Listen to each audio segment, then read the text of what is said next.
আসসালামু আলাইকুম, সবাইকে অনেক অনেক শুভেচ্ছা জানাই আমার গার্ডেন চ্যানেলের পক্ষ থেকে। আশা করি সবাই ভালো আছেন। আমার আজকের ভিডিও হচ্ছে গ্রো ব্যাগ কীভাবে ব্যবহার করবেন। গ্রো ব্যাগ যদি নিচের দিকে ছিদ্র করা না থাকে তাহলে ঠিক এইভাবে একটা ছুরি গরম করে নিয়ে নিচের ছিদ্রগুলো করে নেবেন। একটা গ্রো ব্যাগে 4টা বা 5টা ছিদ্র করলে হয়ে যাবে। আর এভাবে যদি না করেন, কেচি দিয়ে কাটেন, তাহলে কিন্তু গ্রো ব্যাগের ক্ষতি হতে পারে, পরে ওই জায়গাটায় ছিঁড়ে যেতে পারে। তাই ঠিক এইভাবে ছুরি গরম করে ছিদ্রগুলো করে নেবেন। ড্রেন হোলটা খুব সুন্দর করে এইভাবে করা যায়। আমিও ঠিক তেমনি করে নিলাম। তারপরে হচ্ছে গ্রো ব্যাগগুলো নিয়ে আমি বাগানে এসে গেলাম। গ্রো ব্যাগগুলো কীভাবে বসাতে হবে আর কোন সাইজের গ্রো ব্যাগ কী গাছের জন্য নিতে হবে, তাই নিয়ে হচ্ছে আমার আজকের ভিডিও। আমি 12x12 গ্রো ব্যাগগুলো সাজিয়ে নিয়েছি। এই যে এখানে সাজিয়ে নিচ্ছি, এগুলো ফুলকপির চারা লাগানোর জন্য। প্রথম লেয়ারটা গ্রো ব্যাগের মধ্যে প্রথমেই দিচ্ছি আমি শুকনো পাতা। দেখছেন, শুকনো পাতা যেগুলো আমার বাগান ঝাড়ু দিয়ে জমা করে রেখে দিই আমি, পাতাগুলো শুকিয়ে গেছে। এই শুকনো পাতাগুলো প্রথমেই গ্রো ব্যাগের নিচের দিকে আমি দিয়ে দিলাম। তা যদি না থাকে, ডিমের প্লেটগুলো যদি থাকে তাহলে এগুলো ছিঁড়ে ছিঁড়ে দিতে পারেন। ঘরে থাকা কোনো শক্ত কাগজ, কার্টুন জাতীয়, এগুলো ছিঁড়ে ছিঁড়ে দিতে পারেন।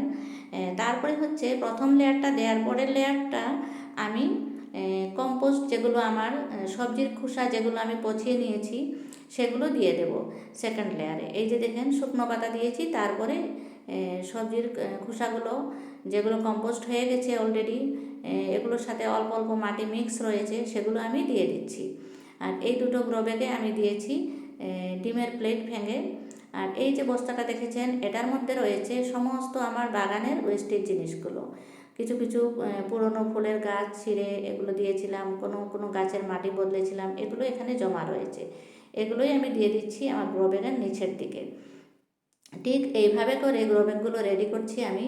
তারপরে দিচ্ছি সবজির খোসা, যেগুলো কাঁচা সবজির খোসা 4-5 দিন থেকে জমা করেছি ঘরে, সেগুলো। আর বাকিগুলোতে আমি আমার পুরনো সবজির খোসা যেগুলো কম্পোস্ট হয়ে গেছে সেগুলো দিয়ে দিয়েছি।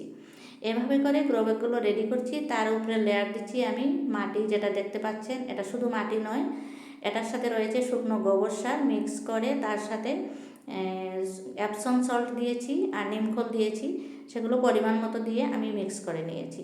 তারপরে এগুলোর উপর দিয়ে মাটিটা দিয়ে আমি তার উপরে একদম লাস্ট ফিনিশিংয়ে এইভাবেই দেব মাটি আর গোবর সার দিয়ে গাছ বসানোর যোগ্য হয়ে যাবে গ্রো ব্যাগটা। তাই বন্ধুরা, আপনারাও যদি গ্রো ব্যাগ ইউজ করতে চান তাহলে আমি বলছি, আমি ইউজ করছি 12x12 বিন গাছ, বেগুন গাছ, টমেটো গাছ, ফুলকপি, পাতাকপি, এগুলোর জন্য ঠিক হবে।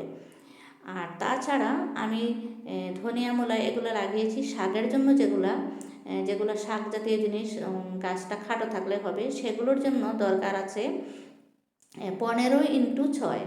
আমি 15x6 এই যে গ্রো ব্যাগগুলো নিয়েছি, এখানে ধনিয়া করেছি, এটাতে দিয়েছি পেঁয়াজ, আর মূলা করেছিলাম, সেগুলো শেষ হয়েছে। এইভাবে আপনারা গ্রো ব্যাগ ইউজ করতে পারেন। তাই বন্ধুরা, আশা করি আমার এই ভিডিওটা দেখে উপকৃত হবেন। যদি সামান্যতম কাজে লেগে থাকে একটা লাইক দেবেন। আমার চ্যানেলে যদি নতুন এসেছেন তাহলে অতি অবশ্যই চ্যানেলটাকে সাবস্ক্রাইব করে দিয়ে আমাকে এগিয়ে যেতে সবাই সহায় করবেন। Happy gardening.